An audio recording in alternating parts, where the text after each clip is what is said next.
la directrice de la communication de l'ONAS. Bonsoir, Madame Galane. Bonsoir, cher. Alors, nous espérons bien que l'ONAS également est en plein dans la lutte contre le Covid-19. Est-ce que vous confirmez cela? Effectivement, je confirme. À l'ONAS aussi, on est plein dans la lutte contre la pandémie, contre la Covid. Et pour ça, la direction générale n'a ménagé aucun effort. Il a mis en place un comité de pilotage présidé par le département QSE, qualité, sécurité et environnement. En même temps, il y a tout ce qui est gestes barrières. Il y a les dispositions qui sont prises pour lutter contre la propagation.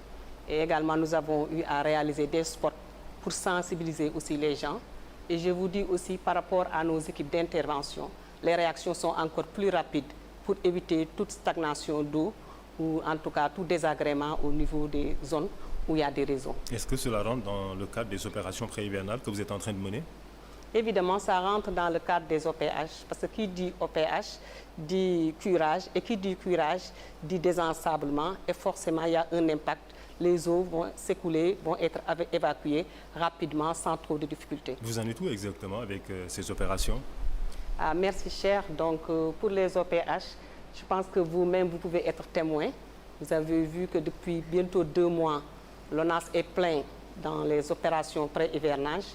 Et en ce qui concerne Dakar, je vous dis que pour la région de Dakar, et quand je dis Dakar, c'est les 4 départements, c'est le département de Pikine, Guédiawaye, Rufisque et Pikine. Nous sommes à un taux de plus de 67%. Pour vous dire que pratiquement, on a pratiquement terminé au niveau de Dakar. Et toutes les stations de pompage d'eau pluviale, à ce jour, sont déjà curées. Ça, c'est un état de fait. Il ne reste à Dakar que peut-être le bassin de la zone de captage et le canal 4 qui, certainement, ça va pas tarder dans 10 jours. Le travail, on peut dire, va être terminé au niveau de ce bassin ou de ce canal. Et la même situation est également vécue au niveau des régions. Si je vous dis aujourd'hui qu'on a terminé à Fatick, à Diourbel et à Kaolack, présentement, nous sommes au niveau de Louga et Saint-Louis. Et en fin de semaine, nous allons attaquer la zone nord, c'est-à-dire Matam et toutes les autres zones. Pour vous dire que vraiment tout se déroule bien.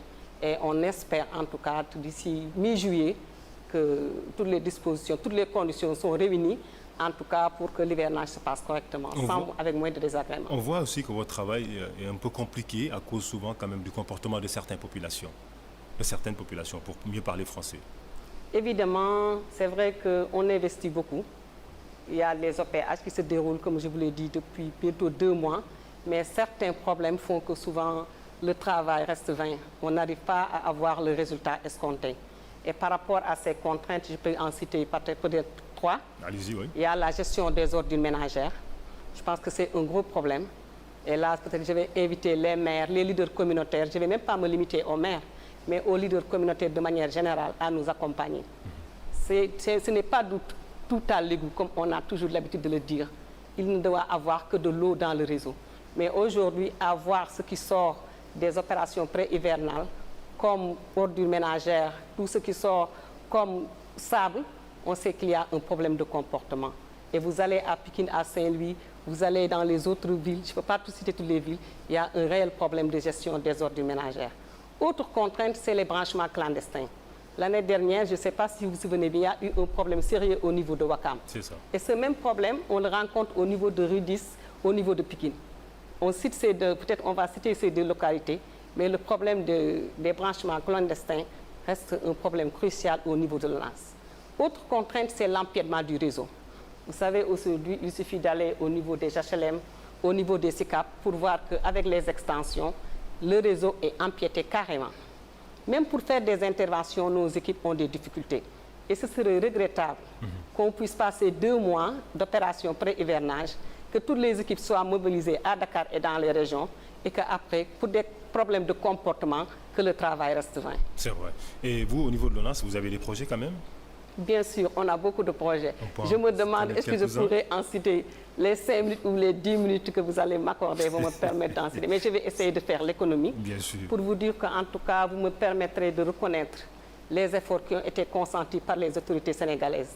Je pense que quand même, sous le magistère de son Excellence, M. Macky Sall, nous avons eu beaucoup de financement. Et là, peut-être au niveau de Dakar, je peux vous affirmer que nous avons pratiquement 10 projets en cours. Je peux citer Cité Soleil Environ, je peux citer la Corniche Ouest, récemment qui a été même lancé par le maire de la Médina. Je peux citer le projet de la baie de Hann. Je pense que je ne vais pas y revenir. Récemment, avec les 2 ambassadeurs, on a eu à procéder à la signature du contrat. Nous avons aussi le projet de dépollution du nord de la ville de Dakar. Je pense que vous savez que Cambérène, toutes les eaux sont recueillies au niveau de Dakar, au niveau de Cambérène, et qu'aujourd'hui, en passant de la capacité de 40 000 à 90 000, on peut dire que le cadre de vie des populations de Dakar va carrément changer. Ce sera vraiment un meilleur cadre de vie. Bon, on peut toujours citer les travaux de Ouest Foire également. On peut citer les travaux de Colobane pour dire qu'à Dakar déjà, on a plus pratiquement 10 projets en cours. Je citerai aussi les régions.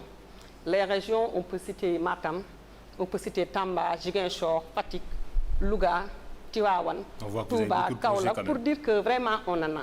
Et peut-être c'est l'occasion aussi de remercier les bailleurs qui nous ont fait confiance et aussi remercier les autorités sénégalaises parce que pour certains mêmes projets, c'est même sur fonds propres que l'État l'a financé.